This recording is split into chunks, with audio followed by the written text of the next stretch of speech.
यूं तो संसार में हजारों ऐसी महिलाएं हुई हैं जिनकी पति व्रत पालन की मिसाल दी जाती है, लेकिन उनमें से भी कुछ ऐसी हैं जो इतिहास का अमिट हिस्सा बन चुकी हैं।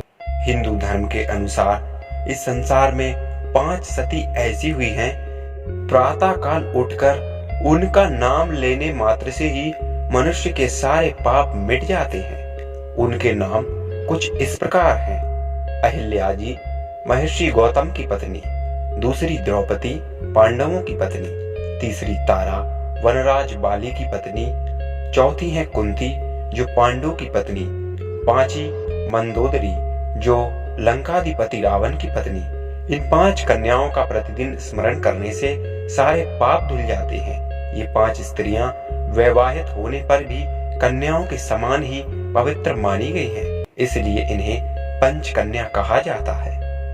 सबसे पहले हम आपको माता अहिल्या की कहानी सुनाते हैं। माता अहिल्या की कथा का वर्णन वाल्मीकि रामायण के बालकांड में मिलता है। अहिल्या अत्यंत ही सुंदर, सुशील और पतिव्रता नारी थी। उनका विवाह महर्षि गौतम से हुआ था।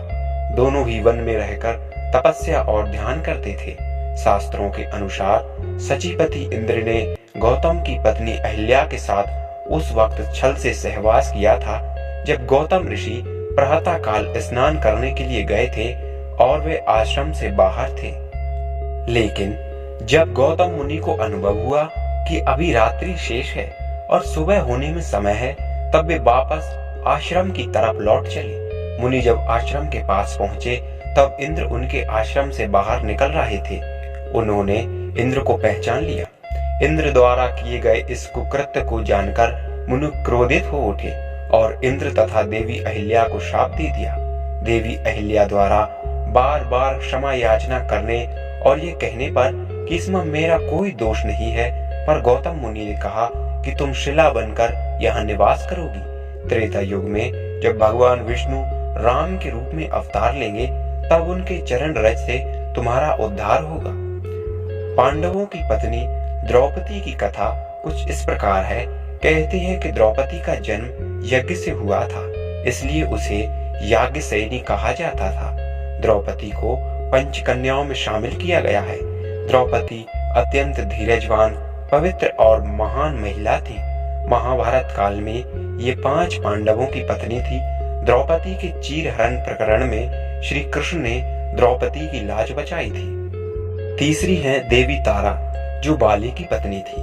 तारा एक अप्सरा थी जो समुद्र मंथन के दौरान निकली थी। बाली और सुषेण दोनों ही इसे अपनी पत्नी बनाना चाहते थे। उस वक्त निर्णय हुआ कि जो तारा के वामांग में खड़ा है वह उसका पति और जो दाहिने हाथ की ओर खड़ा है वह उसका पिता होगा। इस तरह बाली का विवाह तारा से हो गया। बाली के वध के बाद उसकी पत्नी तारा को बहुत दुख हुआ। तारा एक अप्सरा थी। बाली को छल से मारा गया, यह जानकर उनकी पत्नी तारा ने श्री राम को कोसा और उन्हें एक श्राप दे दिया। श्राप के अनुसार भगवान राम अपनी पत्नी सीता को पाने के बाद जल्दी ही खो देंगे। उसने यह भी कहा कि अगले जन्म में उनकी मृत्यु उसी के पति बाली द्वारा हो जाएगी। अगले जन्म में भगवान विष्णु ने कृष्ण के रूप में जन्म लिया था और उनके इस अवतार का अंत एक शिकारी भील जरा, जो बाली का ही दूसरा जन्म था, उसके द्वारा किया गया था। पंचकन्याओं में चौथी माता कुंती है। यदुवंशी राजा शूरसेन की प्रथा नामक कन्या और वासुदेव नामक एक पुत्र था।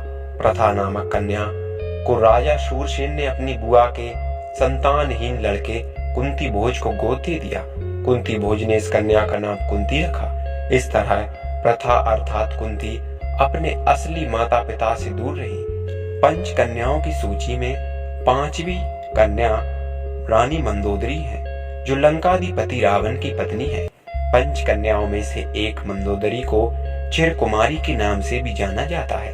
मंदोदरी राक्षस राज मायासुर की पुत्री थी। रावण की पत्नी मंदोदरी की माँ हेमा एक अप्सरा थी। अप्सरा की पुत्री होने की वजह से मंदोदरी बेहद खूबसूरत, साथ ही वह आदि दानव भी थी। भगवान शिव के वरदान के कारण ही मंदोदरी का विवाह रावण से हुआ था। मंदोदरी ने भगवान शिव से वरदान मांगा था कि उनका पति धरती पर सबसे विद्वान और शक्तिशाली हो। इस प्रकार इन 5 कन्याओं का नाम शास्त्रों में मिलता है। जो भी प्रातः इन 5 कन्याओं को स्मरण करता है या इनके नाम का स्मरण करता है, उसके सारे पाप मिट जाते हैं